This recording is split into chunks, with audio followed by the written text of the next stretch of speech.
Hello, friends and channel followers. This is Harrison Reed, an independent commentator on international geopolitics. My friends, the Trump administration has admitted for the first time that it is willing to reduce its military offensive against Iran, as it believes it has already made significant progress on the battlefield. The president clearly stated the American objectives in this operation, which represents an important change of tone. At the same time, he called NATO members big cowards, and warned that he will remember this stance in the future. Republican Senator Lindsey Graham proposed more drastic measures, including the possible withdrawal of American bases from countries that have not offered support. Meanwhile, the United Kingdom authorized the use of British bases, such as Diego Garcia, for attacks against Iran. In response, Iran launched a surprise attack against that same base, located approximately 4,000 kilometers from its territory.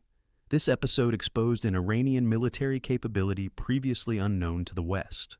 We will also discuss recent American offensives against installations like Natanz, the deployment of more Marines, which may indicate preparations for ground incursions, and the CBS News report that the United States is developing plans to recover Iranian-enriched uranium. Finally, there are reports of a proposal from Vladimir Putin to Trump to halt Russian intelligence assistance to Iran in exchange for reduced American support for Ukraine. Will this agreement prosper? This entire scenario shows that the war is costing the United States dearly, both financially and politically. Estimates indicate that approximately $15 billion has already been spent, with additional requests of up to $200 billion.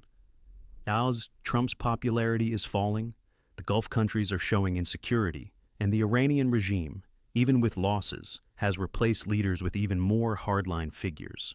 The Strait of Hormuz is mentioned again, but Trump insists it is not vital for Americans, a rhetoric that many analysts question since oil is a global commodity and affects prices worldwide, including here in the United States.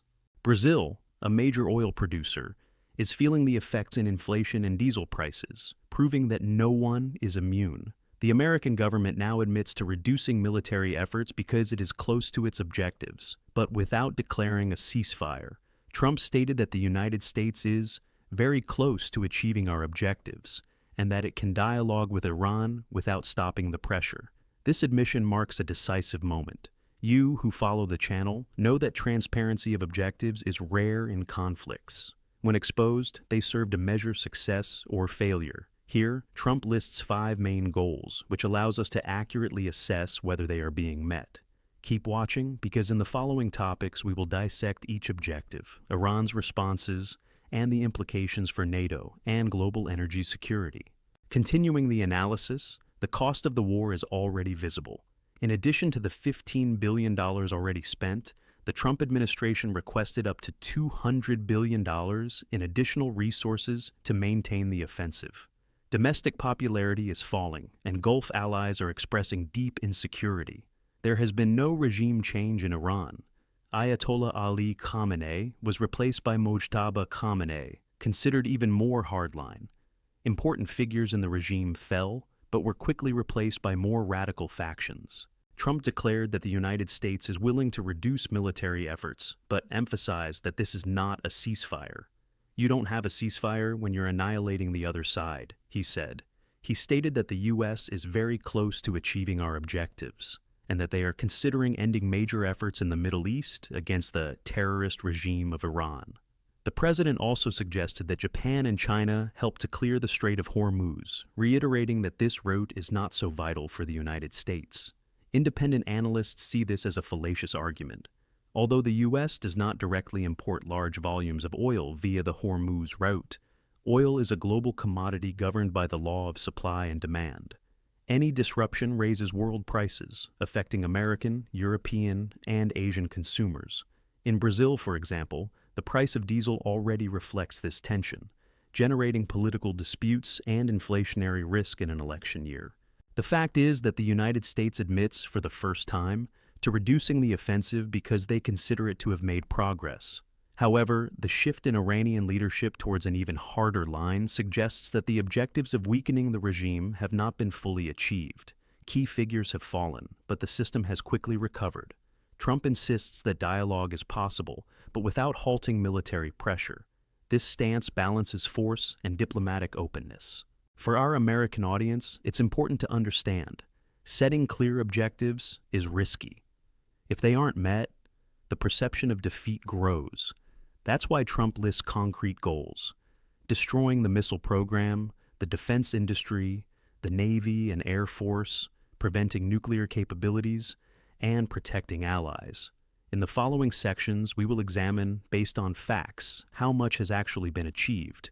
The reduction in the offensive doesn't signify total victory, but a strategic adjustment in the face of high costs and unexpected Iranian responses. Stay tuned, because the situation is evolving rapidly. Trump posted on his social media the 5 main objectives of the operation: destroy the Iranian missile program, destroy the defense industry, eliminate the Navy and Air Force, prevent nuclear capability, and protect allies in the Middle East as much as possible, including Israel, Saudi Arabia, and the United Arab Emirates. Regarding missiles, Trump claims the U.S. is very close to destroying the program. However, the recent Iranian attack on the Diego Garcia base, 4,000 kilometers away, proves that Iran still possesses long-range launch capabilities unknown to the West. This raises doubts about the complete success of this goal. In the defense industry, there was damage, but not annihilation. Reducing capacity is different from eliminating it completely. The Iranian Air Force and Navy were hit hard. The skies over Tehran are dominated by American and Israeli fighter jets, and Russian S-300 and S-400 systems were impacted. Even so, Iran continues to respond. Regarding the nuclear program, the U.S. attacked Natanz again with bunker bombs. However, the enriched uranium, more than 440 cubic above 60%, remains missing. If the program was destroyed in the 12-day war, why attack again? The question remains open. The 5th objective, protecting allies, is perhaps the most questioned. Saudi, Emirati, and Qatari business people report greater insecurity than before. Energy infrastructure has been damaged. Qatar estimates 5 years to recover full LNG export capacity. Drone and missile attacks against the Emirates and other Gulf countries show that maximum protection has not been guaranteed. The economic impact is global. Energy prices are rising, directly affecting American consumers. Trump insists that the objectives are close, but facts on the ground indicate partial progress with persistent Iranian resistance. The replacement of leaders with more radical figures, such as Mojtaba Khamenei, who openly advocates nuclear weapons, contrasts with his father's previous position. Iran, a signatory to the Non-Proliferation Treaty, sees its sovereignty threatened and may accelerate its programs. For you in the United States, this transparency of objectives allows for real accountability. The government claims that dialogue is possible without a ceasefire, but reality shows that war is costly and yields mixed results. In the following sections, we will see how NATO reacts and what new military capabilities Iran has revealed. Trump harshly criticized NATO, calling its members cowards and stating that, without the United States, the alliance is a paper tiger. He promised to remember this stance in the future. Senator Lindsey Graham advocated withdrawing American bases from countries that rejected aid, explicitly citing Pedro Sanchez's Spain, which publicly criticized the operation. Countries such as the Netherlands, Germany, France, and the United Kingdom sent a joint letter, but without a concrete military commitment. They offered to help clear the Strait of Hormuz only after a ceasefire and negotiations. This is seen in Washington as an unacceptable condition. The United Kingdom, however, authorized the use of its bases for attacks. The Iranian foreign minister warned that the British population does not support Prime Minister Keir Starmer's decision. Iran declared that any country that lends bases or equipment is not safe. Political and military leaders can be targeted, even in holiday locations or tourist spots with civilians. This Iranian threat could have a serious economic impact on Western countries, especially on tourism. The feeling in Washington is one of growing rift between the United States and Europe regarding support for the operation. For the American public, it's important to note, NATO was created for collective defense, but in conflicts outside the Euro-Atlantic area, that unity weakens. Trump is using this moment to reinforce that the U.S. alone bears the greater burden. Graham warned that underestimating America is extremely dangerous. The episode reveals internal tension within the alliance. While some European countries are conditioning their support on a ceasefire, the United Kingdom has acted in a more aligned manner. Iran, in turn, is transforming the European refusal into a narrative of American isolation. This division weakens the Western position and may encourage other actors. The United States remains alone on the front line, reducing its offensive but maintaining pressure. Senator Graham proposes concrete measures against reluctant allies. NATO's future as a paper tiger or a strong alliance will be decided in the coming weeks.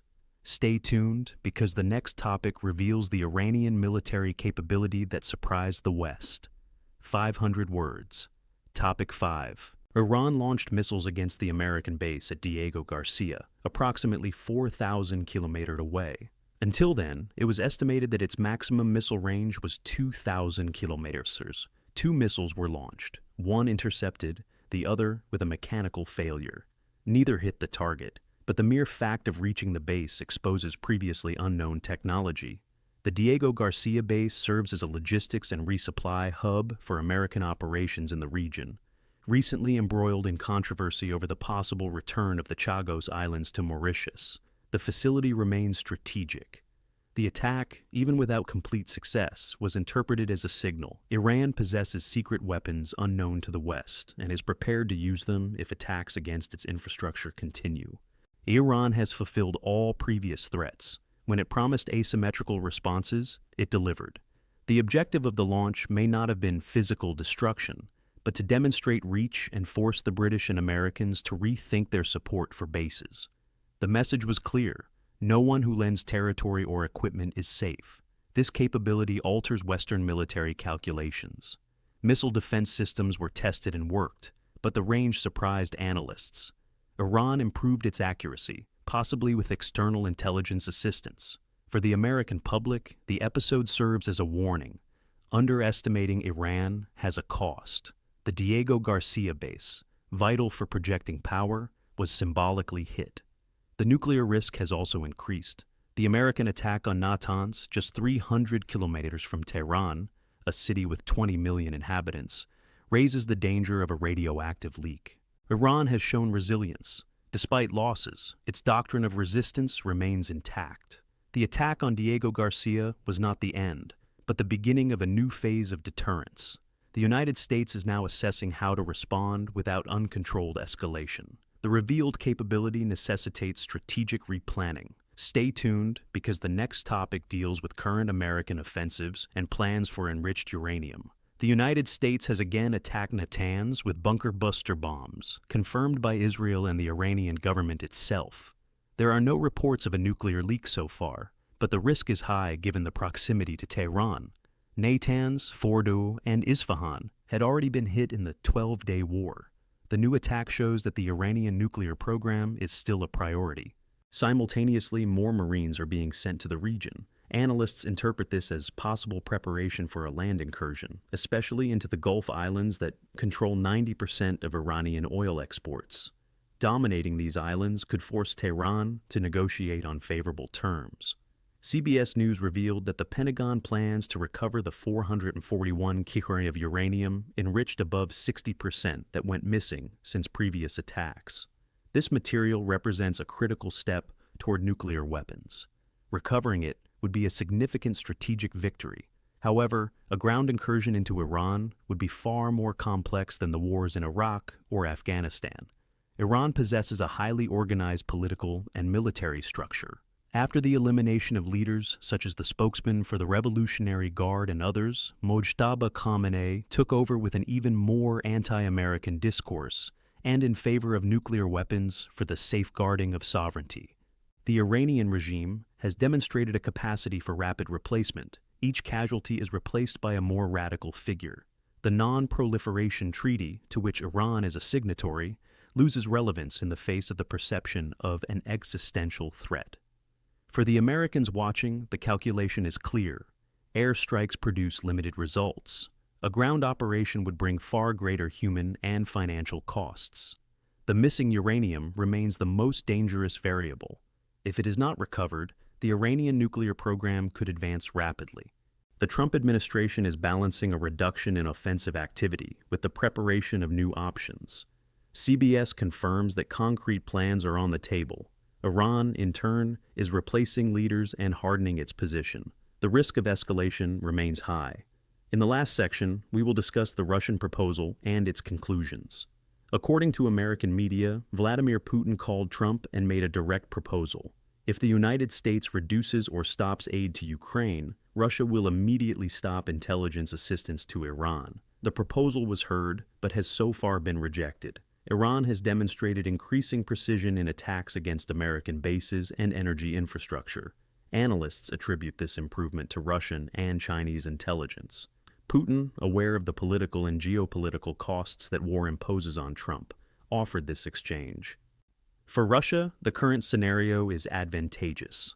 The end of sanctions against itself, against Belarus, and possibly against Iran. While the war in the Middle East continues, the U.S. has less inventory and capacity to arm Ukraine. Trump and Putin seem willing to move closer. The proposal reveals Russian pragmatism, negotiating influence in Iran in exchange for gains in Ukraine.